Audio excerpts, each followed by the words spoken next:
ബിസ്മില്ലാഹിർറഹ്മാനിർറഹീം. അൽഹംദുലില്ലാ അസ്സലാത്തു വസ്സലാമു അലാ റസൂലിൽ അമീൻ വഅലാ ആലിഹി വസഹ്ബിഹി അജ്മഈൻ. അമ്മാ ബഅദ്. അസ്സലാമു അലൈക്കും വറഹ്മത്തുള്ളാഹി വബറകാതുഹു. ഡോക്ടർ ഷെയ്ഖ് യൂസുഫുൽ ഖർളാവി 20-21 നൂറ്റാണ്ടുകളിൽ ഇസ്ലാമിക ലോകം കണ്ട അഗ്രഗണ്യനായ പണ്ഡിതൻ, പോരാളി, തത്വചിന്തകൻ, ആക്ടിവിസ്റ്റ്, അങ്ങനെ നിരവധി മേഖലകളിൽ തിളങ്ങിയ മഹാമനീഷി. ഇസ്ലാമിക ലോകത്തിനും ഇസ്ലാമിക നവജാഗരണത്തിനും ഭൗതിക, സാമ്പത്തിക, സാമൂഹിക, രാഷ്ട്രീയ മേഖലകളിലെല്ലാം ധാരാളം സംഭാവനകൾ അർപ്പിച്ച പണ്ഡിതനാണല്ലോ ഷെയ്ഖ് യൂസുഫുൽ ഖർളാവി. ഒരു സ്വകാര്യമായി തന്നെ എൻ്റെ ജീവിതത്തിൽ വർഷങ്ങളായി അദൃശ്യനായ ഉസ്താദ് എന്ന നിലയിൽ പോലും ഷെയ്ഖ് യൂസുഫുൽ ഖർളാവി ഉണ്ടായിരുന്നു എന്നുള്ളതാണ് എൻ്റെ അഭിമാനപൂർവ്വം ഞാൻ ഓർക്കുന്ന ചില ഓർമ്മകൾ. ആ ഓർമ്മകളിൽ നിന്ന് തന്നെയാണ് ഷെയ്ഖ് യൂസുഫുൽ ഖർളാവിയുടെ രചനകളെക്കുറിച്ചും അദ്ദേഹത്തിൻ്റെ ചിന്തകളെക്കുറിച്ചും സംസാരിക്കാൻ ഞാൻ തയ്യാറാവുന്നത്. ഷെയ്ഖ് യൂസുഫുൽ ഖർളാവിയുടെ രചനകൾ 200-ൽ പരമുണ്ട് എന്നാണ് നമുക്ക് കണക്കാക്കാൻ പറ്റുന്നത്. അതിൻ്റെ ബുക്ക് എന്ന നിലയിൽ പരിഗണിക്കപ്പെടുന്നത് 120ഓളം രചനകളെക്കുറിച്ചിട്ടാണ് പറയാറ്. എന്നാൽ അദ്ദേഹത്തിൻ്റെ ലഘുരേഖകൾ, പാംലെറ്റുകൾ, അദ്ദേഹത്തിൻ്റെ പ്രസംഗങ്ങൾ പിന്നീട് ട്രാൻസ്ക്രൈബ് ചെയ്ത് പുസ്തകങ്ങളായി മാറിയത്, അങ്ങനെ എല്ലാം കൂടി പരിഗണിച്ചുകൊണ്ടാണ് 200-ൽ പരം രചനകൾ എന്ന രീതിയിൽ എണ്ണപ്പെടാറുള്ളത്. ഷെയ്ഖ് യൂസുഫുൽ ഖർളാവിയുടെ അദ്ദേഹത്തിൻ്റെ രചനകളുടെ വൈവിധ്യം തന്നെ വളരെ ശ്രദ്ധേയമായി നമ്മൾ പരിഗണിക്കേണ്ട ഒരു വിഷയം തന്നെയാണ്. ഒരു കൺവെൻഷണൽ പണ്ഡിതൻ എന്ന നിലയിൽ തന്നെ അതേപോലെ തന്നെ ഒരുപാട് ജനസമൂഹങ്ങളുടെ മില്യൺ ഫോളോവേഴ്സിൻ്റെ ഒരു ഉസ്താദ് എന്ന നിലയിൽ, അതുപോലെ തന്നെ ഒരുപാട് അനുയായികളുടെ ഒരു മുർഷിദ് എന്ന നിലയിൽ അദ്ദേഹത്തിൻ്റെ തന്നെ പാരമ്പര്യമുള്ള ഇഖ്വാൻ മുസ്ലിമൂൻ്റെ തന്നെ ആ ഒരു അനുഭവ പരിചയത്തിൽ നിന്ന് അദ്ദേഹം രൂപപ്പെടുത്തിയെടുത്ത തർബിയത്ത് എന്ന നിലയിലും തർബിയത്തിനെ കേന്ദ്രീകരിച്ചുകൊണ്ട് വ്യക്തിത്വ സംസ്കരണ, പരിഷ്കരണ, ആ ചിന്തകളെക്കുറിച്ച് ധാരാളം രചനകൾ അദ്ദേഹം നടത്തിയിട്ടുണ്ട്. അതുതന്നെ നമുക്ക് നോക്കുകയാണെങ്കിൽ അൽ ജസീറ ചാനൽ അദ്ദേഹം പറഞ്ഞ പോലെ ശരിയ വൽ ഹയാത്ത് എന്ന് പറയുന്ന ആ ഒരു സീരീസ് തന്നെയും അത് വ്യക്തിത്വ പരിചരണം, സംസ്കരണം എന്നതുപോലെ തന്നെ ഒരു മുസ്ലിമിൻ്റെ ദൈനംദിന ജീവിതത്തിൽ നേരിടുന്ന പ്രശ്നങ്ങൾക്കുള്ള മറുപടിയും കൂടിയായിരുന്നു ആ സീരീസ്. അതുപോലെ തന്നെ അദ്ദേഹത്തിൻ്റെ അൽ ഈമാൻ വൽ ഹയാത്ത്, വിശ്വാസവും ജീവിതവും എന്നുള്ള രചന, അതുപോലെ തന്നെ സഹനം എന്ന് മലയാളത്തിൽ തന്നെ പബ്ലിഷ് ചെയ്ത അസ്വബ്ർ ഫിൽ ഖുർആൻ എന്ന് പറയുന്ന രചന, ഇസ്ലാമിൻ്റെ ആരാധന, അടിമത്തം, അനുസരണവുമായി ബന്ധപ്പെട്ട് എങ്ങനെ ഒരു വിശ്വാസി അവൻ്റെ ജീവിതം ക്രമപ്പെടുത്തണമെന്ന് പഠിപ്പിക്കുന്ന എന്ന് എഴുതിയ, ചിന്തിച്ച അൽ ഇബാദത്ത് ഫിൽ ഇസ്ലാം എന്ന് പറയുന്ന രചന, അതുപോലെ തന്നെ ഒരു വിശ്വാസിയുടെ നീയത്തും അവൻ്റെ ആത്മാർത്ഥതയെയും കുറിച്ച് വിശദമായി സംസാരിക്കുന്ന അന്നിയത്ത് വൽ ഇഖ്ലാസ് എന്ന് പറയുന്ന ബുക്ക്, അതുപോലെ ഒരു വിശ്വാസിയുടെ ജീവിതത്തിലെ സമയത്തെക്കുറിച്ച് പോലും വിശദമായി അദ്ദേഹം സംസാരിക്കുന്നുണ്ട്. അൽ വഖ്ത് ഫി ഹയാത്തുൽ മുസ്ലിം എന്ന് പറയുന്ന മുസ്ലിമിൻ്റെ ജീവിതത്തിലെ സമയത്തെക്കുറിച്ച് അദ്ദേഹം സംസാരിക്കുന്നത് കിതാബ് എഴുതുന്നതായി നമുക്ക് കാണുവാൻ കഴിയും. ഇതെല്ലാം അദ്ദേഹത്തിൻ്റെ ഈ രചനകളെല്ലാം ഒരു സാധാരണ വിഷയാടിസ്ഥാനത്തിലുള്ള ഖുർആനിക ആയത്തുകളെ കേന്ദ്രീകരിച്ചിട്ടുള്ള തഫ്സീർ, വ്യാഖ്യാനം എന്ന രീതിയിലും കൂടിയാണ്. ഒരു തരത്തിൽ അത് തഫ്സീറുൽ മൗദൂഇ എന്നറിയപ്പെടുന്ന ഒരു വിഷയാടിസ്ഥാനത്തിലുള്ള തഫ്സീറുകളുടെ ഒരു രീതിയും കൂടി നമുക്ക് അദ്ദേഹത്തിൻ്റെ ഈ രചനകളിൽ കാണുവാൻ കഴിയും. അതിൻ്റെ കൂടെ തന്നെ അഖീദ, ഒരു വിശ്വാസിയുടെ അഖീദ എങ്ങനെ ആവണമെന്ന് വിശദീകരിക്കുന്ന ആ അഖീദ മുൻകാലങ്ങളിലെ സലഫുകൾക്കിടയിലും പിന്നീട് ശേഷം വന്ന പിൻഗാമികളായ ഖലഫുകൾക്കിടയിലും എങ്ങനെയാണ് അഖീദ ചർച്ച ചെയ്യപ്പെട്ടത്, അത് ഏത് രീതിയിലാണ് സ്വീകരിക്കേണ്ടതെന്ന് വിശദീകരിക്കുന്ന നുസൂസുൽ അഖീദ ബൈന സലഫ് വൽ ഖലഫ് എന്ന് പറയുന്ന രചന, അതുപോലെ തന്നെ ഒരു മുസ്ലിം സാമൂഹിക ജീവിതത്തിലെ പൊതു നന്മ, അതിൻ്റെ അടിസ്ഥാനങ്ങളെക്കുറിച്ച് വിശദീകരിക്കുന്ന ഉസൂലുൽ അമലുൽ ഖൈരി ഫിൽ ഇസ്ലാം, ഇസ്ലാമിൻ്റെ ഈ പൊതു നന്മയുമായി ബന്ധപ്പെട്ട, സാമൂഹ്യക്ഷേമ പ്രവർത്തനങ്ങളുമായി ബന്ധപ്പെട്ട അതിൻ്റെ അടിസ്ഥാനങ്ങളെക്കുറിച്ച് വിശദീകരിക്കുന്ന രചന, അദ്ദേഹത്തിൻ്റെ രചനകൾ നമുക്ക് കാണുവാൻ കഴിയും. അതുപോലെ ഒരു വിശ്വാസിയുടെ കുടുംബം എങ്ങനെയാണ് അള്ളാഹു അല്ലെങ്കിൽ ഇസ്ലാം കാണുന്നതെന്ന് പറയുന്ന ഉസ്റത്ത് കമാ യുരീദുഹൽ ഇസ്ലാം ഉദ്ദേശിക്കുന്ന തരത്തിലുള്ള കുടുംബം എന്ന് പറയുന്ന ഒരു രചനയും അദ്ദേഹം നടത്തിയതായി നമുക്ക് കാണുവാൻ കഴിയും. ഒരു വിശ്വാസി അവൻ്റെ ജീവിതത്തിൽ ചെയ്തു പോകുന്ന പ്രശ്നങ്ങളെ നേരിടുക എന്നുള്ള അർത്ഥത്തിൽ ഇസ്ലാം എങ്ങനെയാണ് തൗബയെയും മഗ്ഫിറത്തിനെയും പരിചയപ്പെടുത്തുന്നത് എന്ന് വിശദീകരിക്കുന്ന ആ തൗബത്ത് ഇലല്ലാ എന്ന് പറയുന്ന രചനയും അദ്ദേഹം പറയുന്നുണ്ട്. അതുപോലെ തന്നെ മുസ്ലിങ്ങളുടെ മുൻഗാമികളായ മുസ്ലിങ്ങളുടെ ലൈഫിനെ വിശദീകരിക്കുന്ന തർബിയത്തിനെ തന്നെ ഫോക്കസ് ചെയ്തുകൊണ്ട് എഴുതിയ അൽ മുസ്ലിമൂൻ ഖാദിമൂൻ എന്ന് പറയുന്ന രചനയും നമുക്ക് കാണുവാൻ കഴിയും. അതുപോലെ വിശ്വാസിയുടെ ജീവിതത്തിൽ അനിവാര്യമായി ഉണ്ടാവേണ്ട ഭയഭക്തി, സൂക്ഷ്മത, അതുപോലെ തന്നെ ഭൗതിക വിരക്തി എന്ന് പറയുമ്പോൾ എല്ലാം ഉപേക്ഷിച്ചുകൊണ്ട് സമ്പത്തുമായി യാതൊരു ബന്ധമില്ലാത്ത ഒരു ലൈഫിനെ കുറിച്ചല്ല, ഉണ്ടായിട്ട് പോലും ആ ഒരു ലൈഫിനോട്, ആ ഒരു ജീവിതാനുഭവങ്ങളോട് വളരെ ഇസ്ലാമികമായ തർബിയത്ത് എങ്ങനെ രൂപപ്പെടുത്തണമെന്ന് ചർച്ച ചെയ്യുന്ന അൽ വറഅ വസ്സുഹദ്, ഭയഭക്തിയെയും സുഹുദിനെയും കുറിച്ചുള്ള രചന നമുക്ക് കാണുവാൻ കഴിയും. അതുപോലെ തന്നെ മുതിർന്നവരോടും ഷേഖന്മാരോടും പണ്ഡിതരോടും ഉയർന്നവരോടും എല്ലാവരോടും കാണിക്കേണ്ട അവർക്കുള്ള അവകാശങ്ങളെക്കുറിച്ച് പറയുന്ന ഹുഖൂഖു ശുയൂഖ്, ഷെയ്ഖുകൾക്കുള്ള അവകാശങ്ങളെക്കുറിച്ച് പറയുന്ന, അതുപോലെ തന്നെ അവരുടെ റെസ്പോൺസിബിലിറ്റിയെ കുറിച്ച് പറയുന്ന രചന നമുക്ക് കാണുവാൻ കഴിയും. അതുപോലെ തന്നെ ഇന്നത്തെ മുസ്ലിം ലൈഫിൽ ഒരു മുസ്ലിം അന്നന്ന് അവർക്കുള്ള അനിവാര്യതയെക്കുറിച്ചും ചെയ്യേണ്ട കർത്തവ്യങ്ങളെക്കുറിച്ചും പറയുന്ന വാജിബ് ഷബാബുൽ മുസ്ലിം അൽയോം, ഇന്നത്തെ മുസ്ലിം ഒരു യുവാവിൻ്റെ വാജിബായ കാര്യങ്ങളെക്കുറിച്ച് പറയുന്ന രചന അദ്ദേഹം തർബിയത്തിൻ്റെ ഭാഗമെന്ന നിലയിൽ എഴുതുന്നതായി നമുക്ക് കാണുവാൻ കഴിയും. അതുപോലെ ഖുർആനിനോട്, പരിശുദ്ധ ഖുർആനിനോട് നമുക്കുള്ള ഒരു കർത്തവ്യം, വാജിബുനാ നഹ്വൽ ഖുർആനുൽ കരീം, ഖുർആൻ കരീമിനോടുള്ള നമ്മളോടുള്ളൊരു അപ്രോച്ച്, നമ്മുടെ ഒരു കർത്തവ്യത്തെക്കുറിച്ച് പറയുന്ന രചനയും അദ്ദേഹം എഴുതുന്നതായി കാണുവാൻ കഴിയും. അതുപോലെ തന്നെ തർബിയത്തിൻ്റെ ചില കിതാബുകളെ കുറിച്ചിട്ടാണ് ഞാൻ പറയുന്നതെങ്കിൽ പോലും അദ്ദേഹത്തിൻ്റെ ശരീഅത്തിനെ കുറിച്ചുള്ള കിതാബാവട്ടെ, ഇഖ്തിസാദ് സാമ്പത്തിക ശാസ്ത്രത്തെക്കുറിച്ചുള്ള കിതാബാവട്ടെ, അതുപോലെ തന്നെ രാഷ്ട്രീയത്തെക്കുറിച്ചുള്ള കിതാബുകളാവട്ടെ, അദ്ദേഹത്തിൻ്റെ വ്യക്തി അനുഭവങ്ങളാവട്ടെ, എല്ലാത്തിലും തർബിയത്ത് ഒരു പ്രധാന ഭാഗമായി മാറുന്നു എന്നുള്ളതാണ് അദ്ദേഹത്തിൻ്റെ രചനയിലെ പ്രധാനപ്പെട്ട ഒരു പ്രത്യേകത. തർബിയത്തില്ലാത്ത ഒരു രാഷ്ട്രീയമോ, തർബിയത്തില്ലാത്ത ഒരു സാമ്പത്തിക ക്രമമോ, തർബിയത്തില്ലാത്ത ഒരു സാമൂഹിക ക്രമമോ, തർബിയത്തില്ലാത്ത ഒരു നാഗരികതയോ സംസ്കാരമോ അല്ലാമ കർദാവിയുടെ രചനകളിലും ചിന്തകളിലും നമുക്ക് കാണുവാൻ കഴിയുകയില്ല. അതുപോലെ തന്നെയാണ് അദ്ദേഹത്തിൻ്റെ തന്നെ 5 വാള്യമുള്ള ഇബ്നുൽ ഖറിയ വൽ ഖിതാബ് എന്ന് പറയുന്ന അദ്ദേഹത്തിൻ്റെ ആത്മകഥ, മലയാളത്തിൽ ചെറിയ രീതിയിൽ അത് പബ്ലിഷ് ചെയ്തിട്ടുണ്ട്. ആ ആത്മകഥ നേരത്തെ വിശദീകരിച്ചതുപോലെ അദ്ദേഹത്തിൻ്റെ ചെറിയ ലൈഫ് മുതൽ അദ്ദേഹത്തിൻ്റെ അവസാനം വരെ, പ്രധാനപ്പെട്ട എഴുത്ത് കാലഘട്ടം വരെയും അദ്ദേഹം നേരിട്ട വിഷയങ്ങൾ, അനുഭവങ്ങൾ, പരീക്ഷണങ്ങൾ, അദ്ദേഹത്തിൻ്റെ ജീവിതയാത്രയിലെ പ്രധാനപ്പെട്ട സംഭവങ്ങളൊക്കെ ഉൾപ്പെടുത്തുന്നതും അദ്ദേഹത്തിൻ്റെ ഈ ബയോഗ്രഫിയിൽ നമുക്ക് കാണുവാൻ കഴിയും. അതുപോലെ മറ്റൊരു പ്രധാനപ്പെട്ട ഫീൽഡ്, ഷെയ്ഖ് കർലാവിയുടെ പ്രധാനപ്പെട്ട ഒരു ഫീൽഡ് ഫിഖ്ഹും അതുപോലെ തന്നെ ശരിയാത്തുമാണ്. ഫിഖ്ഹ് ഒരു ഫഖീഹ് എന്ന നിലയിൽ, അതുപോലെ തന്നെ ശരിയാത്തിനെ കുറിച്ചും അതിൻ്റെ മഖ്സദിനെ കുറിച്ചും അതിൻ്റെ ഒബ്ജക്റ്റീവ്സിനെ കുറിച്ചും കൂടുതൽ ആലോചിക്കുന്ന ഒരു പണ്ഡിതൻ എന്ന നിലയിൽ ഷെയ്ഖ് കർലാവിയുടെ രചനകളിലെ മുഖ്യ ഭാഗം ഫിഖ്ഹും ശരിയാത്തുമായി ബന്ധപ്പെട്ടതാണ്. അതിൽ നമ്മൾ മനസ്സിലാക്കേണ്ടത്, ഫിഖ്ഹ് എന്ന് പറയുന്നത് സാധാരണ നമ്മൾ മലയാളത്തിൽ മനസ്സിലാക്കുന്ന കർമ്മശാസ്ത്രപരമായ അല്ലെങ്കിൽ വുളു എടുക്കുക ഇത് മാത്രമായി ബന്ധപ്പെട്ടത് മാത്രമല്ല, ഒരു മുസ്ലിമിൻ്റെ ജീവിതത്തിലുള്ള സകലവിധ ആചാര അനുഷ്ഠാന ചടങ്ങ് ക്രമം എല്ലാ തരത്തിലുമുള്ള പ്രവർത്തനങ്ങളിലെയും അദ്ദേഹം ഫിഖ്ഹ് എന്ന് പറയുന്ന ഡയമെൻഷനിലേക്ക് ഒതുക്കി ചർച്ച ചെയ്യുന്നു എന്നുള്ളതാണ് ഇതിൻ്റെ ഏറ്റവും വലിയ പ്രധാനപ്പെട്ട പ്രത്യേകത. അദ്ദേഹത്തിൻ്റെ ഫിഖ്ഹുമായി ബന്ധപ്പെട്ട അൽ ഫിഖ്ഹുൽ ഇസ്ലാമി ബൈനുൽ അസ്വാല വ തജ്ദീദ്, അടിസ്ഥാനപരമായും അതുപോലെ തന്നെ തജ്ദീദുമായി ബന്ധപ്പെട്ട അതിലെ ഇസ്ലാമിൻ്റെ ഫിഖ്ഹിനെ കുറിച്ച് അദ്ദേഹത്തിൻ്റെ രചന നമുക്ക് കാണുവാൻ കഴിയും. അതുപോലെ തന്നെ ഫിഖ്ഹുൽ ഔലവിയാത്ത്, ഒരു പ്രയോറിറ്റിനെ കുറിച്ച് സംസാരിക്കുന്ന ഫിഖ്ഹ് യൂസുഫുൽ കർലാവിയുടെ, ഷെയ്ഖ് അല്ലാമ യൂസുഫ് കർലാവിയുടെ പ്രധാനപ്പെട്ട ഒരു സംഭാവനയാണ്.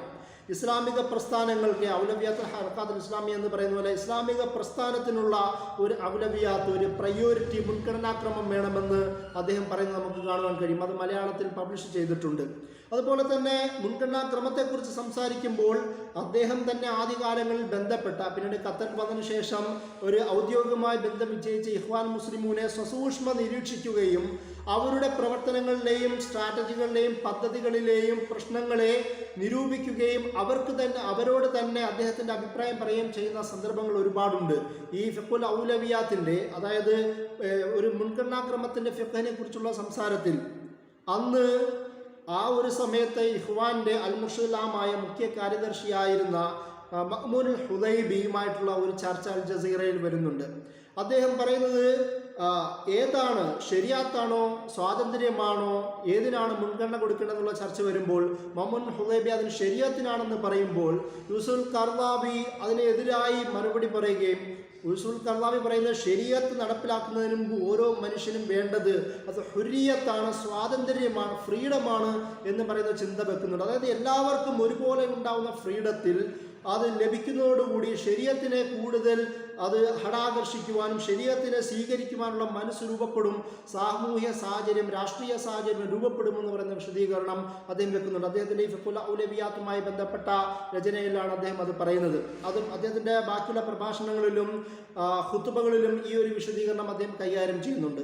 അതുപോലെ തന്നെ മറ്റൊരു പ്രധാനപ്പെട്ട പ്രത്യേകത, ഈ ആധുനിക ഇസ്ലാമിക പണ്ഡിതന്മാരിൽ മഖാസിദു ശരിയയെക്കുറിച്ച് കൂടുതൽ ആഴത്തിൽ ചിന്തിച്ച പണ്ഡിതന്മാരിൽ ഒരാളാണ് ഷെയ്ഖ് യൂസുഫുൽ ഖർളാവി. ജാസിർ ഔദയെ പോലുള്ള, അതുപോലെ തന്നെ ഈ റൈസൂനിനെ പോലുള്ള പുതിയ പണ്ഡിതന്മാർ അത് വിശദീകരിക്കുന്നുണ്ടെങ്കിൽ പോലും യൂസുഫുൽ ഖർളാവി ഈ ഫിഖ്ഹിൻ്റെ മേഖലകളിൽ പുതിയ വാതിലുകൾ തുറന്നു വിടുകയും അവിടെ ഇമാം ഷാത്തബി തന്നെ പ്രധാനപ്പെട്ട ഒരു ഇൻഫ്ലുവൻസ് ചെയ്യപ്പെട്ട ഒരു പണ്ഡിതനെന്ന നിലയിൽ ഷെയ്ഖ് യൂസുഫുൽ ഖർളാവി മഖ്സദിനെ കുറിച്ച് കിതാബ് എഴുതുന്നതായി നമുക്ക് കാണുവാൻ കഴിയും. ദിറാസ ഫി ഫിഖ്ഹി മഖാസിദ് ശരിയ, ശരീഅത്തിൻ്റെ മഖ്സദുകളുടെ ഫിഖ്ഹിനെ കുറിച്ചുള്ള ഒരു പഠനം അദ്ദേഹം സമർപ്പിക്കുന്നുണ്ട്. അതുപോലെ തന്നെ നേരത്തെ ചർച്ച ചെയ്തതുപോലെ തന്നെ സക്കാത്തിന് ദൗറു സക്കാത്ത ഫി ഇലാജ് മുഷ്കിലാത്തുൽ ഇഖ്തിസാദിയ, സാമ്പത്തിക പ്രശ്നങ്ങളിലെ അതിനുള്ള പരിഹാരം എന്ന നിലയിൽ സക്കാത്തിൻ്റെ റോള് എന്ന് പറയുന്ന രചന ഫിഖ്ഹുമായി ബന്ധപ്പെട്ട് തന്നെ അദ്ദേഹം പറയുന്നുണ്ട്. അതുപോലെ തന്നെ ഞാൻ നേരത്തെ പറഞ്ഞതുപോലെ ധാർമ്മികതയെ ഫിഖ്ഹുമായി കണക്ട് ചെയ്യുന്ന ദൂറുൽ ഖിയം വൽ അഖ്ലാഖ് ഫി ഇഖ്തിസാദുൽ ഇസ്ലാമി, ഇസ്ലാമിക സാമ്പത്തിക ശാസ്ത്രത്തിൽ മൂല്യങ്ങളുടെ, അദബുകളുടെ ഒരു റോളുകളെ കുറിച്ച് അദ്ദേഹം കിതാബിൽ പറയുന്നുണ്ട്. അതുപോലെ തന്നെ ഷെയ്ഖ് യൂസുഫുൽ ഖർളാവിയുടെ ഏറ്റവും പ്രധാനപ്പെട്ട ക്ലാസിക് രചനകളിൽ ഒന്നാണ് ഫിഖ്ഹുൽ ജിഹാദ്. ഫിഖ്ഹുൽ ജിഹാദിനെയും അത് ഖുർആന്റെ അടിസ്ഥാനത്തിൽ അതിൻ്റെ പുറകിലുള്ള ഫൽസഫയെക്കുറിച്ചും തത്വചിന്തയെക്കുറിച്ചും അദ്ദേഹം രചന എഴുതിയാൽ നമുക്ക് കാണുവാൻ കഴിയും. അതുപോലെ തന്നെ ഫിഖ്ഹു സക്കാത്ത്, ഫിഖ്ഹു ത്വഹാറ, ശുദ്ധീകരിക്കുന്ന അതിനെക്കുറിച്ചുള്ള ഫിഖ്ഹ്, അതുപോലെ തന്നെ ഫിഖ്ഹു സിയാം, നോമ്പിനെ കുറിച്ചുള്ള ഫിഖ്ഹ്, ഫിഖ്ഹു സ്വലാത്ത്, ഏറ്റവും അവസാനം യൂസുഫുൽ ഖർളാവി അദ്ദേഹം എഴുതിയത് ഫിഖ്ഹു സ്വലാത്ത് 700-ൽ പരം പേജുകളുള്ള നമസ്കാരത്തിൻ്റെ ഫിഖ്ഹിനെ കുറിച്ചുള്ള കിതാബാണ്. അതുപോലെ തന്നെ ഈ ഷെയ്ഖ് യൂസുഫുൽ ഖർളാവിയുടെ മറ്റൊരു പ്രധാനപ്പെട്ട പ്രത്യേകത, എല്ലാ വിഷയങ്ങളിലെയും ഫിഖ്ഹിനെ കുറിച്ച് ചർച്ച ചെയ്തിരുന്നു. അത് ഫിഖ്ഹുൽ അലാമുൽ മൂസിഖി, മ്യൂസിക്കിൻ്റെ, പാട്ടിൻ്റെ, കലയുടെ ഫിഖ്ഹിനെ കുറിച്ച് അദ്ദേഹം സംസാരിക്കുന്നുണ്ട്. അതുപോലെ തന്നെ ഫിഖ്ഹുൽ ലഹു വ തർവീഹ്, ലഹുവിനെ കുറിച്ച്, വിനോദങ്ങളെക്കുറിച്ച്, വിനോദങ്ങളുടെ ഫിഖ്ഹിനെ കുറിച്ച് യൂസുഫുൽ ഖർളാവി സംസാരിക്കുന്നുണ്ട്. ഇതിൻ്റെ കൂടെ തന്നെ യൂസുഫുൽ ഖർളാവി മുസ്ലിം സമൂഹങ്ങൾ അനുഭവപ്പെടുന്ന പ്രായോഗിക ജീവിതത്തെക്കുറിച്ചും അതിൻ്റെ ഫിഖ്ഹിനെ കുറിച്ചും സംസാരിക്കുന്ന, പ്രത്യേകിച്ച് മുസ്ലിങ്ങൾ ന്യൂനപക്ഷമായി താമസിക്കുന്ന ലോകത്തെക്കുറിച്ചും അദ്ദേഹം ഫിഖ്ഹിനെ കുറിച്ച് സംസാരിക്കുന്നുണ്ട്. അത് ഫിഖ്ഹുൽ അഖല്ലിയൽ മുസ്ലിമ, മുസ്ലിം മൈനോറിറ്റി ഫിഖ്ഹ് എന്ന രീതിയിൽ അദ്ദേഹം കിതാബ് എഴുതുകയും പിന്നീട് ലോകത്തുള്ള ഏകദേശം ഈ രചന വരുന്ന സാഹചര്യത്തിൽ വിവിധ ഭാഗത്തുള്ള മുസ്ലിം പണ്ഡിതന്മാർ എന്തിനാണ് ന്യൂനപക്ഷം താമസിക്കുന്ന മുസ്ലിങ്ങൾക്ക് ഒരു പ്രത്യേക ഫിഖ്ഹിൻ്റെ ആവശ്യം എന്നുള്ള ചർച്ചകൾ ആദ്യം വരികയും പിന്നീട് യൂസുഫുൽ ഖർളാവിയുടെ ചിന്തകളിലേക്ക് ഈ പണ്ഡിതന്മാർ എത്തിച്ചേരുന്ന ഒരു അവസ്ഥയെ നമുക്ക് കാണുവാൻ കഴിയും. അത് യൂസുഫുൽ ഖർളാവിയുടെ തന്നെ ഫിഖ്ഹിൻ്റെ മേഖലകളിലുള്ള, ശരീഅത്തിൻ്റെ മേഖലകളിലുള്ള, മുസ്ലിം ദൈനംദിന ജീവിതത്തിൻ്റെ മേഖലകളിൽ ഒരു പ്രധാനപ്പെട്ട സംഭാവനയാണ് ഫിഖ്ഹുൽ അഖല്ലിയൽ മുസ്ലിമ, മുസ്ലിം മൈനോറിറ്റി ഫിഖ്ഹ് എന്ന് പറയുന്ന ചർച്ച. അതിൻ്റെ ഒരു പ്രായോഗിക വൽക്കരണം തന്നെ അദ്ദേഹം ചെയ്യുന്നുണ്ട്. യൂറോപ്പിലെ വിവിധ ഭാഗങ്ങളിൽ യൂറോപ്യൻ ഫിഖ്ഹി കൗൺസിലുകൾ അദ്ദേഹം സ്ഥാപിക്കുന്നുണ്ട്. അതുപോലെ തന്നെ അദ്ദേഹം തന്നെ സ്ഥാപിച്ച അൽ-ഇത്തിഹാദുൽ ആലമി ഉലമാൽ മുസ്ലിമീൻ എന്ന് പറയുന്ന ലോക മുസ്ലിം പണ്ഡിത സഭ എന്ന് പറയുന്ന അദ്ദേഹം തന്നെ സ്ഥാപിച്ച ആ സഭയിലൂടെ വിവിധ ഭാഗത്തുള്ള മുസ്ലിങ്ങളുടെ ചർച്ചകൾ ഉൾപ്പെടുത്തുകയും അവിടെയുള്ള പണ്ഡിതന്മാരെ ഇന്ത്യയിലടക്കമുള്ള വിവിധ മൈനോറിറ്റികൾ, മുസ്ലിം മൈനോറിറ്റി ആയിട്ടുള്ള ഭാഗങ്ങളിലുള്ള പണ്ഡിതന്മാരെ അദ്ദേഹത്തിൻ്റെ പണ്ഡിത സഭയിൽ ചേർക്കുകയും അവിടെയുള്ള ചർച്ചകൾ ഒരു പൊതുസഭയിലേക്ക് കൊണ്ടുവരികയും ചെയ്യുന്ന ഒരു പ്രാഗ്മാറ്റിസ്റ്റായ ഒരു പണ്ഡിതനും കൂടിയായി ഷെയ്ഖ് യൂസുഫുൽ ഖർളാവി മാറുന്നത് നമുക്ക് കാണുവാൻ കഴിയും. അതുപോലെ തന്നെ അദ്ദേഹത്തിൻ്റെ വേറെയും ചില രചനകൾ, ഈ പ്രകൃതിയെക്കുറിച്ചുള്ള എൻവയോൺമെൻറ്റ് എന്ന് പറയുന്നത് ആധുനിക ഇസ്ലാമിക ഫിഖ്ഹിലെ ശരീഅത്തിലെ പ്രധാനപ്പെട്ട ഒരു വിഷയമായി മാറ്റുന്നതിലും ഷെയ്ഖ് യൂസുഫ് ഖർളാവിക്ക് പ്രധാനപ്പെട്ട ഒരു പങ്കുണ്ട്. റിയാത്തുൽ ബിആ ഫി ശരീഅത്തുൽ ഇസ്ലാം, ഇസ്ലാമിക ശരീഅത്തിൽ പ്രകൃതിയുടെ സംരക്ഷണവുമായി ബന്ധപ്പെട്ട് അദ്ദേഹം രചനകൾ നടത്തുന്നുണ്ട്. അതുപോലെ തന്നെ ബാക്കിയുള്ള എല്ലാ പണ്ഡിതന്മാരെ പോലും നിക്കാഹുമായി ബന്ധപ്പെട്ടും തൊലാഹുമായി ബന്ധപ്പെട്ടും നിക്കാഹിൽ വിവാഹത്തിലുണ്ടാവുന്ന വിവിധ അനാചാരങ്ങളെക്കുറിച്ചും പ്രശ്നങ്ങളെക്കുറിച്ചും സംസാരിക്കുന്ന ഫിഖ്ഹി രചനകളും അദ്ദേഹം നടത്തുന്നത് കാണുവാൻ കഴിയും. അതുപോലെ തന്നെ ശരീഅത്തിൻ്റെ ഒരു പ്രായോഗികത, ശരീഅത്തിൻ്റെ ഒരു യൂണിവേഴ്സൽ ടച്ച്, ഒരു എല്ലാ കാലത്തേക്കും എല്ലാ ലോകത്തേക്കും പറിച്ചു നടുവാൻ പറ്റുന്നതാണ് ശരീഅത്ത് എന്ന് വിശദീകരിക്കുന്ന ശരീഅത്തുൽ ഇസ്ലാം സ്വാലിഹത്തുൻ തത്ബീഖ് ഫീ കുല്ലി സമാൻ എന്ന് പറയുന്ന എല്ലാ കാലത്തേക്കും എല്ലാ സമയത്തേക്കും നടപ്പിലാക്കാൻ പറ്റുന്നതാണ് ഇസ്ലാമിൻ്റെ ശരീഅത്ത് എന്ന് വിശദീകരിക്കുന്ന രചന അദ്ദേഹം എഴുതുന്നത് നമുക്ക് കാണുവാൻ കഴിയും. അതുപോലെ തന്നെ അല്ലാമ ഖർളാവിയുടെ പ്രധാനപ്പെട്ട ഒരു ചർച്ചാ വിഷയം സ്ത്രീകളുടെ വിഷയമായിരുന്നു. 1960-70കളിൽ ഇഖ്വാനുൽ മുസ്ലിമൂനാണ് പ്രധാനമായും അറബ് നാടുകളിൽ സ്ത്രീകളുടെ വിമോചനത്തെക്കുറിച്ച് സംസാരിക്കുന്നത്. ഖാസിം അമീനെ പോലുള്ള ചില മുസ്ലിം മോഡേണിസ്റ്റുകൾ തഹരീറുൽ മർഅ, സ്ത്രീ വിമോചനവുമായി ബന്ധപ്പെട്ട ഒരു മോഡേണിസ്റ്റ് വ്യൂ, ശരീഅത്തിനെ കുറിച്ച് തരം താണിക്കുന്ന, ശരീഅത്തിനുമായി ബന്ധപ്പെട്ട പല വിഷയങ്ങളെയും ഉച്ചാടനം ചെയ്യണമെന്ന് പറയുന്ന തരത്തിൽ വിശദീകരിക്കുന്ന തഹരീറുൽ മർഅ ഖാസിം അമീനെ പോലുള്ള ആൾക്കാർ എഴുതുമ്പോൾ യൂസുഫുൽ ഖർളാവി അതിനു മുമ്പ് ഹസൻ തുറാബി, സുഡാനിലെ ഇഖ്വാനി ലീഡറായിരുന്ന ഹസൻ തുറാബിയും സ്ത്രീകളുടെ വിമോചനത്തെക്കുറിച്ച് കൂടുതൽ സംസാരിക്കുന്നുണ്ട്. അദ്ദേഹം ഇഖ്വാൻ മുസ്ലിമൂൻ്റെ പിൻബലമുള്ള ആളാണ്. അതിൻ്റെ തന്നെ ഒരു ഇൻസ്പിറേഷൻ ഉൾക്കൊണ്ടുകൊണ്ടാണ് ഷെയ്ഖ് യൂസുഫുൽ ഖർളാവിയും സ്ത്രീകളുടെ പൊതു രംഗപ്രവേശനത്തെക്കുറിച്ചും പൊതു മേഖലകളിലുള്ള അവരുടെ ജോലിയെക്കുറിച്ചും അദ്ദേഹം സംസാരിക്കുന്നത്. അതായത് അദ്ദേഹത്തിൻ്റെ മർഅ ഫിൽ ഹയാത്തുൽ ഇസ്ലാമിയ, ഇസ്ലാമിക ജീവിതത്തിലുള്ള സ്ത്രീയുടെ സ്ഥാനത്തെക്കുറിച്ച് അദ്ദേഹം സംസാരിക്കുന്നുണ്ട്.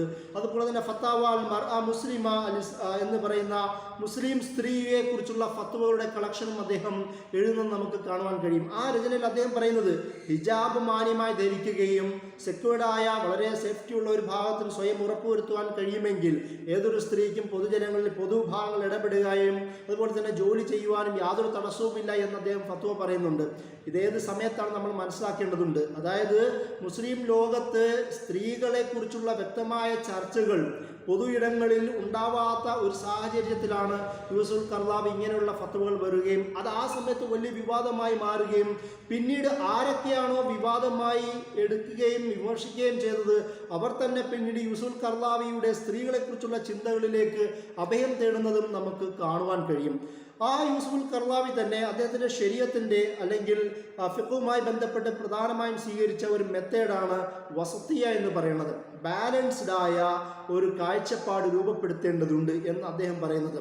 അതുകൊണ്ട് തന്നെയാണ് ഫിഖിനെ കുറിച്ച് സംസാരിക്കുമ്പോൾ തഷ്ദീദ്, ശക്തിപ്രയോഗം, ഇക്റാഹ് എന്ന് പറയുന്ന ഈ ബലപ്രയോഗം പാടില്ല എന്ന് പറയുകയും അത് അദ്ദേഹം തന്നെ പറയുന്നുണ്ട്. എൻ്റെ മുമ്പിൽ വളരെ കണിശമായ ഒരു ഫിഖ്ഹി ഒരു അഭിപ്രായമാണ്, അതുപോലെ തന്നെ ലളിതമായ ഒരു അഭിപ്രായമാണ് ഉള്ളതെങ്കിൽ ഞാൻ ലളിതമായതിനെ, അഖഫായതിനെ, ലഘുവായതിനെ തിരഞ്ഞെടുക്കുമെന്ന് ഷെയ്ഖ് യൂസുഫുൽ ഖർളാവി പറയുന്നുണ്ട്. അവിടെയാണ് അദ്ദേഹം ഫിഖ്ഹു തൈസീർ എന്ന് പറയുന്ന എളുപ്പമാക്കുന്നതിനെ കുറിച്ചുള്ള ഫിഖ്ഹിനെ കുറിച്ച് അദ്ദേഹം രചന നടത്തുന്നത്. ആ വിഷയം അദ്ദേഹം എവിടെയൊക്കെ അറബ് നാടുകളിലും യൂറോപ്യൻ നാടുകളിലും പോകുന്നുണ്ടോ അവിടെയെല്ലാം പ്രഭാഷണങ്ങൾ നടത്തുന്നത് വസത്തിയനെ കുറിച്ചും അതുപോലെ തന്നെ തൈസീർ, എളുപ്പം, ലഘൂകരണത്തെക്കുറിച്ചുമാണ്. അദ്ദേഹം തന്നെ വിവിധ ഭാഗങ്ങളിൽ മുആദ് ബിൻ ജബൽ റളിയല്ലാഹു അൻഹുവുമായി ബന്ധപ്പെട്ട ഹദീസുകൾ ഉദ്ധരിക്കുന്നത് കാണുവാൻ കഴിയും. നബി സല്ലല്ലാഹു അലൈഹി വസല്ലം അദ്ദേഹത്തോടും കൂടി പോകുന്ന സഹാബികളെ നോക്കിക്കൊണ്ട് പറയുന്നത് യസ്സിറ വലാ തുഅസ്സിറ, അവരോട് പറയുന്നത്, നിങ്ങൾ എളുപ്പമാക്കുക, പ്രയാസകരം ഉണ്ടാക്കരുത്. ബഷീറ, സന്തോഷ വർത്തമാനമാണ് നിങ്ങൾ എത്തുന്ന നാടുകാർക്ക് കൊടുക്കേണ്ടത്. വല തുനഫ്ര, വെറുപ്പിക്കരുത് എന്ന് പറയുന്നുണ്ട്. ആ ഒരു ആശയത്തിൽ നിന്ന് ഉൾക്കൊണ്ടുകൊണ്ടാണ് അദ്ദേഹം ഫിഖ്ഹു തൈസീർ എന്ന് പറയുന്ന രചനകൾ നടത്തുന്നത്. അതുപോലെ തന്നെ മദ്ഖലി ദിറാസത്ത് ശരിയ, ശരീഅത്തിന്റെ പഠനവുമായി ബന്ധപ്പെട്ട ഒരു ആമുഖം എന്ന നിലയിൽ അദ്ദേഹം രചനകൾ നടത്തുന്നുണ്ട്. മദ്ഖലി മാരിഫത്തുൽ ഇസ്ലാം, ഇസ്ലാമിന്റെ തന്നെ ഒരു നിർവചനവും വിശദീകരണവുമായി ബന്ധപ്പെട്ട ഒരു ആമുഖം, ആ ഒരു ചർച്ച അദ്ദേഹം ശരീഅത്തിനെ തന്നെ അടിസ്ഥാനമായി നടത്തുന്നതും നമുക്ക് കാണുവാൻ കഴിയും. ഇതിൻ്റെ കൂടെ തന്നെ അദ്ദേഹം ഇസ്ലാമിക് ബാങ്കിങ് ഫൈനാൻഷ്യൽ സിസ്റ്റവുമായി ബന്ധപ്പെട്ട് കൂടുതൽ ചർച്ച ചെയ്യുന്നു. ഫിഖ്ഹു സക്കാത്തിൻ്റെ ഒരു ഇലാബറേറ്റഡ് വേർഷൻ എന്ന നിലയിൽ തന്നെ ആധുനിക സാമ്പത്തിക ക്രമത്തിൽ അബുലാല മൗദൂദി ഒരു ഉസ്താദായി സ്വീകരിക്കുന്ന ഷെയ്ഖ് യൂസുഫ് ഖർദാവി മൗദൂദി സാഹിബിൻ്റെ തിയറിയെ പ്രാക്ടിക്കലായി കൊണ്ടുവരികയും അത് അറബ് നാടുകളിൽ ഇസ്ലാമിക ഫൈനാൻസിങ് വ്യവസ്ഥയെ കൂടുതൽ വിശദീകരിക്കുകയും ചെയ്യുന്ന ഒരു പണ്ഡിതനായി യൂസുഫ് ഖർദാവി മാറുന്നുണ്ട്. അതുമായി ബന്ധപ്പെട്ട തന്നെ അദ്ദേഹത്തിൻ്റെ ചില രചനകളും നമുക്ക് കാണുവാൻ കഴിയും. അതായത് ബൈഉൽ മുറാബഹ എന്ന് പറയുന്ന ഇസ്ലാമിക് ഫൈനാൻസുമായി ബന്ധപ്പെട്ട രചന അദ്ദേഹം നടത്തുന്നുണ്ട്. അതുപോലെ തന്നെ റിബയെക്കുറിച്ചും ഹറാമായ റിബയെക്കുറിച്ചുമുള്ള അദ്ദേഹത്തിൻ്റെ ചർച്ചകൾ നടത്തുന്നുണ്ട്. അതുപോലെ തന്നെ ബാങ്കുമായി ബന്ധപ്പെട്ട വേറെയും ചില കിതാബുകൾ അദ്ദേഹം എഴുതുന്നതും നമുക്ക് കാണുവാൻ കഴിയും.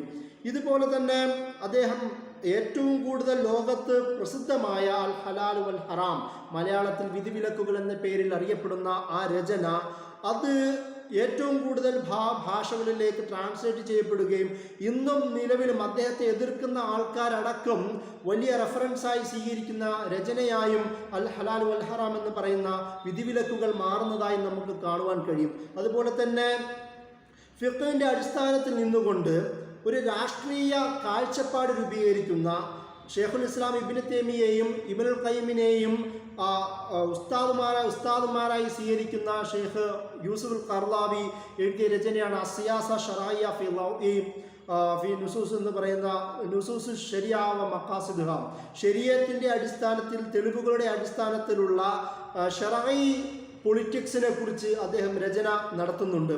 അതുപോലെ തന്നെ അൽ ഖസായിസുൽ ആമാലുൽ ഇസ്ലാം, ഇസ്ലാമിക രാഷ്ട്രീയ സാമൂഹിക സവിശേഷതകളെക്കുറിച്ച് അദ്ദേഹം ശരീഅത്തിന്റെ അടിസ്ഥാനത്തിൽ തന്നെ രചനകൾ നടത്തുന്നതായും നമുക്ക് കാണുവാൻ കഴിയും. ഇങ്ങനെ ശരീഅത്ത് അദ്ദേഹത്തിൻ്റെ ജീവിതത്തിലെ പ്രധാനപ്പെട്ട ഭാഗമായിരുന്നു.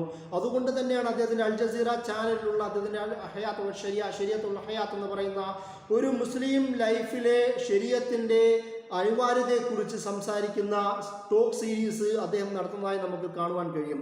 അതുപോലെ തന്നെ ഷെയ്ഖ് യൂസുഫ് ഖർദാവിയുടെ മറ്റൊരു പ്രധാനപ്പെട്ട മേഖലയാണ് സാമൂഹിക രാഷ്ട്രീയ മേഖലകളിലുള്ള അദ്ദേഹത്തിൻ്റെ ചിന്താപരമായ സംഭാവനകൾ. അതിൽ ഒരുപക്ഷെ ഏറ്റവും പുതുതായി നമുക്ക് ചർച്ച ചെയ്യാൻ പറ്റുന്നത് അറബ് സ്പ്രിങ്ങുമായി ബന്ധപ്പെട്ട അദ്ദേഹത്തിൻ്റെ രചനയാണ്.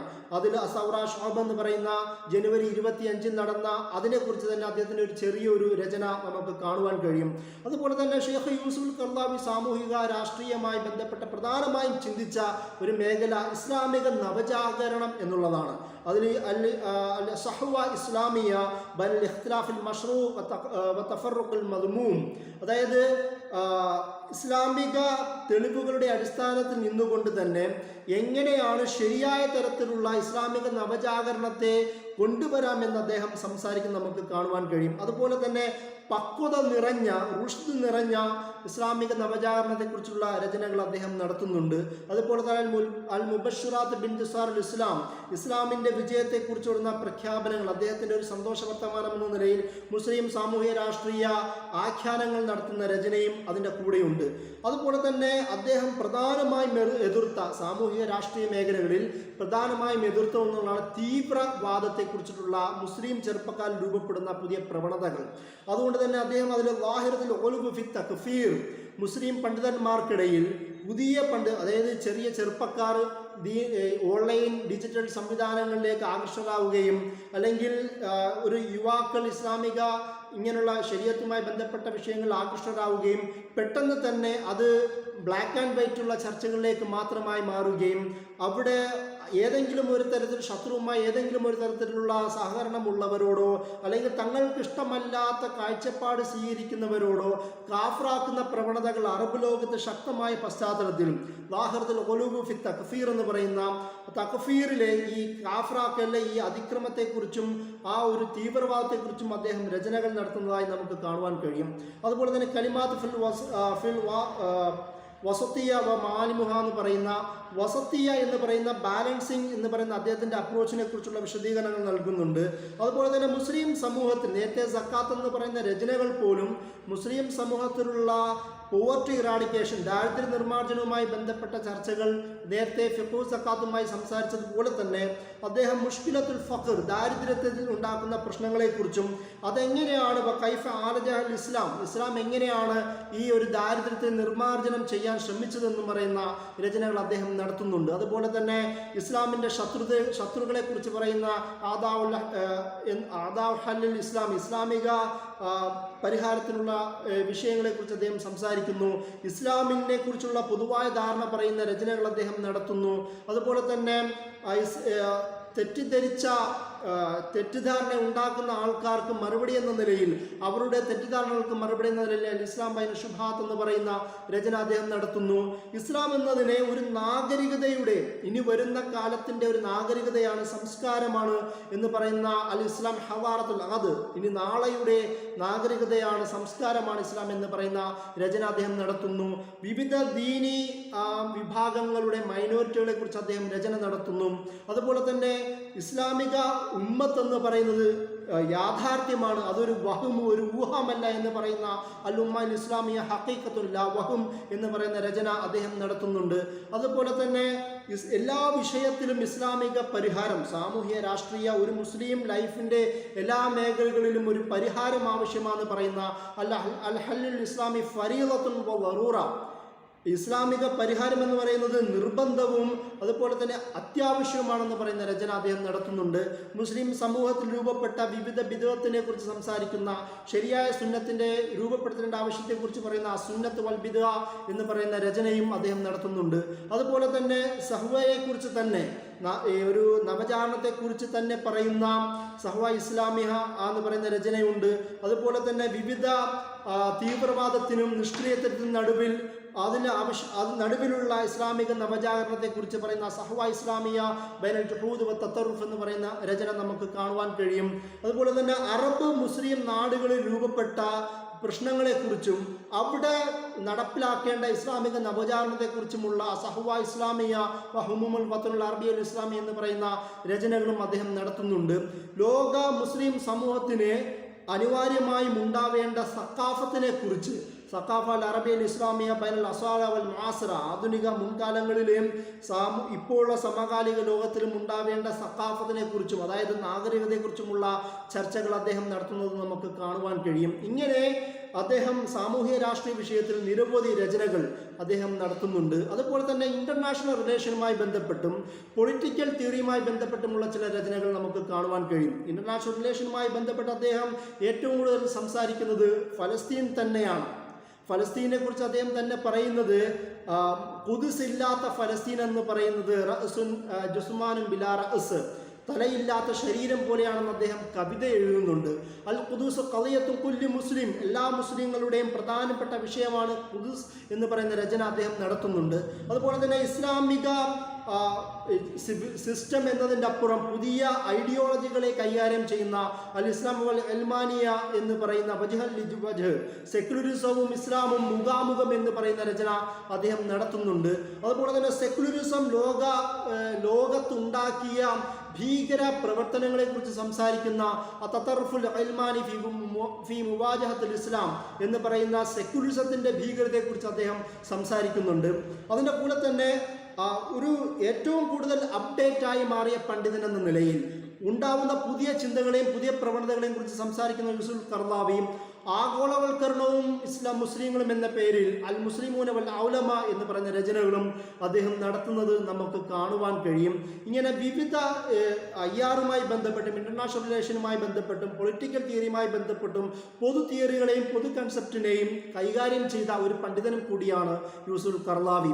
അതിൻ്റെ കൂടെ തന്നെ ഇസ്ലാമിക അടിസ്ഥാന പ്രമാണങ്ങളോട് ഏത് തരത്തിലാണ് നമ്മൾ അപ്രോച്ച് രൂപപ്പെടുത്തേണ്ടതെന്ന് സംസാരിക്കുന്ന കൈഫ നതാമൽ മാ തുറാസ് എന്ന് പറയുന്ന ഇസ്ലാമിൻ്റെ പൈതൃകങ്ങളോട് എങ്ങനെ നമ്മൾ പെരുമാറണം എന്ന് പറയുന്ന രചന, അതുപോലെ തന്നെ കൈഫ നതാമൽ മാൽ ഖുർആൻ, ഖുർആനുമായിട്ട് നമ്മൾ ഏത് തരത്തിൽ അപ്രോച്ച് രൂപപ്പെടുത്തണമെന്നും കൈഫ നതാമൽ മാ സുന്നത്തിനോട് നമ്മൾ ഏത് തരത്തിൽ അപ്രോച്ച് രൂപപ്പെടുത്തണമെന്ന് പറയുന്ന രചനകളും മുസ്ലിമിൻ്റെ ഒരു അപ്രോച്ചിനെ കുറിച്ച് സംസാരിക്കുന്ന രചനകളും കൂടി എഴുതിയ മഹാപണ്ഡിതനാണ് യൂസുഫുൽ ഖർളാവി.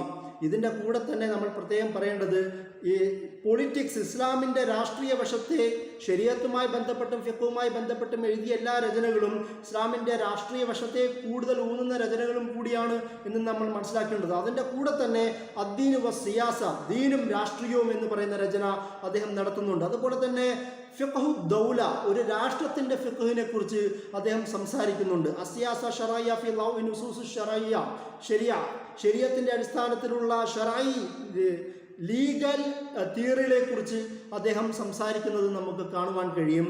അതിൻ്റെ കൂടെ തന്നെ ലോക മുസ്ലിം സമൂഹത്തിനെ കുറിച്ചും നമ്മളും വെസ്റ്റും നഹ്നു വൽ അറബ്, നമ്മളും പടിഞ്ഞാറൻ ലോകവുമായിട്ടുള്ള ഇടപെടലിനെ കുറിച്ചും കൊള്ളക്കൊടുകളെ കുറിച്ച് സംസാരിക്കുന്ന രചന അദ്ദേഹം നടത്തുന്നുണ്ട്. മുസ്ലിം സമൂഹം എന്തുകൊണ്ട് പരാജയപ്പെട്ടു എന്ന് പറയുന്ന ദിറാസത്തുൻ നഖബ സാനിയ, എന്തുകൊണ്ട് നമ്മൾ പരാജയപ്പെട്ടു എന്ന് പറയുന്ന രചനകൾ അദ്ദേഹം നടത്തുന്നുണ്ട്. അതുപോലെ തന്നെ ആധുനിക മുസ്ലിം സമൂഹത്തിൻ്റെ അവസ്ഥയെക്കുറിച്ച് പറയുന്ന ഖിറാഅത്ത് ഫി വാഖിൽ ഉമ്മ ഫി ഫത്രത്തുൽ അഖീറ, അവസാന കാലഘട്ടത്തിലുള്ള മുസ്ലിം സമൂഹത്തിൻ്റെ ഒരു പ്രായോഗിക ലൈഫിനെ കുറിച്ച് അദ്ദേഹം സംസാരിക്കുന്നത് നമുക്ക് കാണുവാൻ കഴിയും.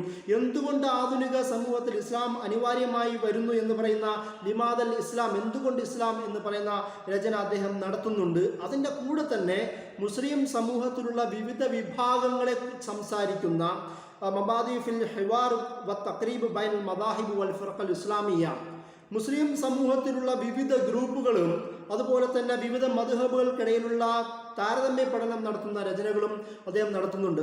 അല്ലാമ ഖർളാവിയുടെ ഏറ്റവും പ്രധാനപ്പെട്ട പ്രത്യേകത എല്ലാ മുസ്ലിം വിഭാഗങ്ങളുമായും ആഴത്തിലുള്ള ബന്ധം സൂക്ഷിച്ച ആളും കൂടിയാണ് അദ്ദേഹം.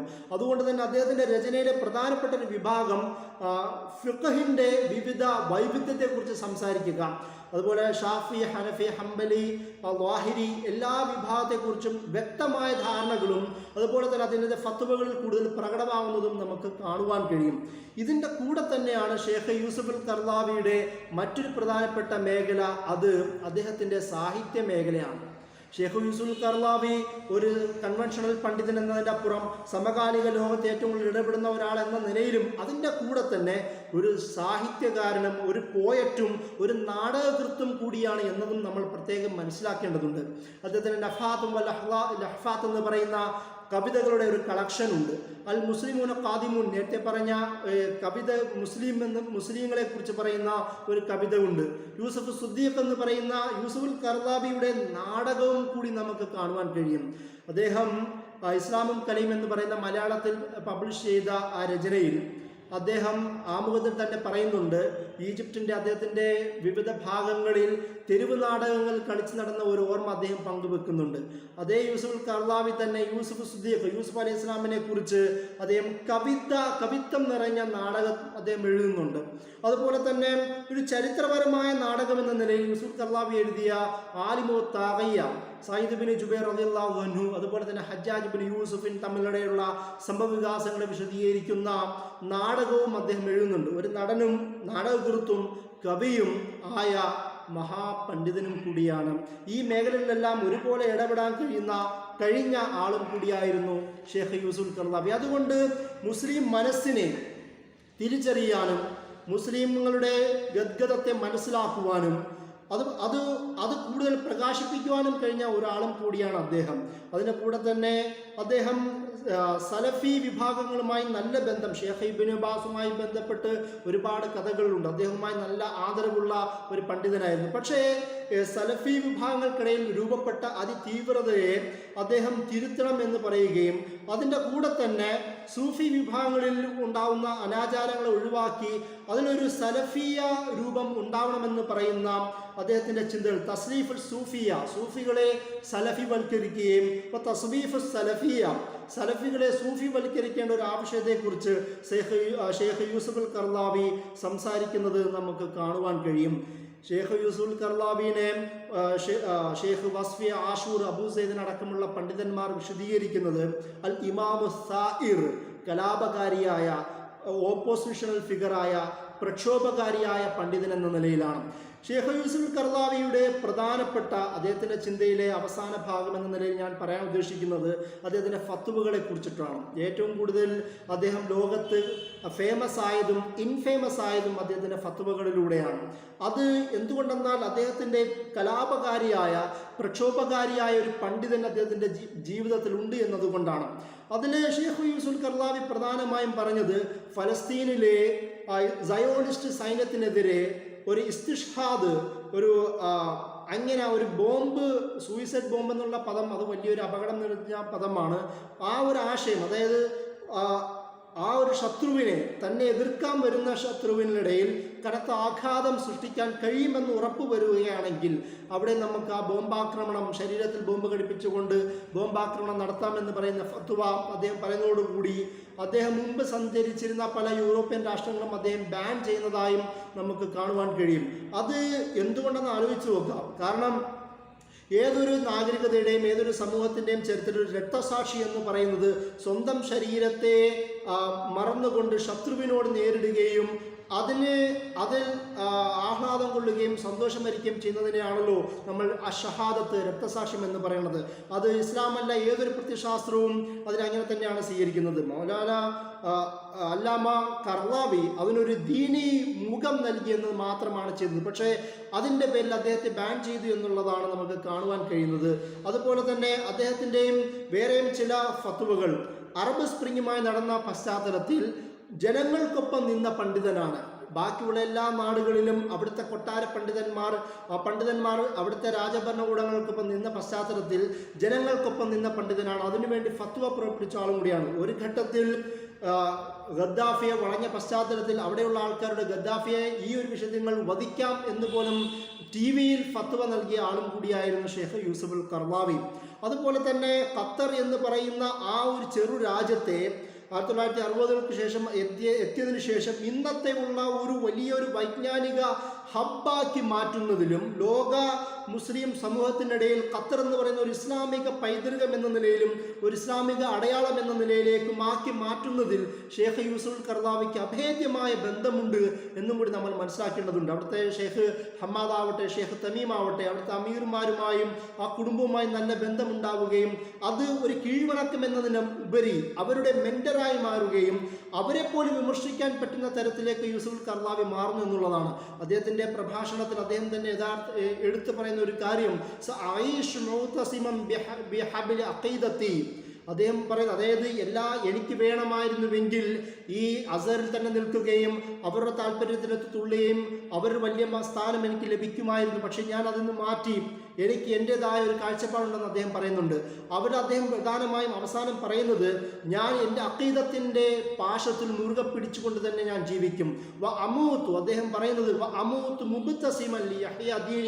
എൻ്റെ ദീൻ ജീവിക്കുവാൻ വേണ്ടി ഞാൻ സന്തോഷവാനായി പുഞ്ചിരിച്ചുകൊണ്ട് ഞാൻ മരണമടയുകയും ചെയ്യുമെന്നാണ് യൂസുൽ കർലാവി പറഞ്ഞത്. അത്രത്തോളം ഒരു മുസ്ലാമിക ലോകത്തിനോട് കമ്മിറ്റ്മെൻറ്റ് കാണിച്ച, മുസ്ലിങ്ങളുടെ വിജയത്തെക്കുറിച്ച് സംസാരിച്ച, അധികാരിയുടെ മുമ്പിൽ തലകുനിക്കാത്ത, എന്നാൽ തൻ്റെ മുന്നിൽ തലകുനിക്കേണ്ട അവസ്ഥ വരെ ഉണ്ടാക്കിയ, അതുപോലെ തന്നെ സയോണിസ്റ്റുകളുടെ കണ്ണിൽ കരടായ, അറബ് മൊണാർക്കികളുടെ മുമ്പിൽ കണ്ണിലെ കരടായ, അതേസമയം തന്നെ ഖത്തർ എന്ന് പറയുന്ന ചെറു രാഷ്ട്രത്തിൻ്റെ ഇന്നത്തെ വലിയൊരു ഇസ്ലാമിക വൈജ്ഞാനിക കേന്ദ്രമാക്കി മാറ്റിയ ഒരു മഹാപണ്ഡിതനും കൂടിയാണ്. അതുകൊണ്ട് തന്നെയാണ് അദ്ദേഹം ഷെയ്ഖ് സൗറയുടെ കലാപത്തിൻ്റെ പ്രക്ഷോഭത്തിൻ്റെ ഷെയ്ഖ് എന്ന നിലയിലോ അല്ലെങ്കിൽ അൽ ഇമാമു സായിർ പ്രക്ഷോഭകാരിയായ ഇമാം എന്ന നിലയിലോ ഷെയ്ഖ് യൂസുൽ കർലാവി അറിയപ്പെടുന്നത്. ഈ ഒരു തരത്തിൽ ഷെയ്ഖ് യൂസുൽ കർലാവിയുടെ ലൈഫ് അടയാളപ്പെടുത്തേണ്ടതുണ്ട്. അതിൻ്റെ കൂടെ ഒരു പ്രധാനപ്പെട്ട കാര്യം കൂടി പറയേണ്ടതുണ്ട്. ആധുനികമായ എല്ലാ ടെക്നോളജിയുടെയും എല്ലാ ഡെവലപ്പിൻ്റെയും കൂടെ ഒന്നിച്ച് ചലിച്ച ആളും കൂടിയാണ് അദ്ദേഹം.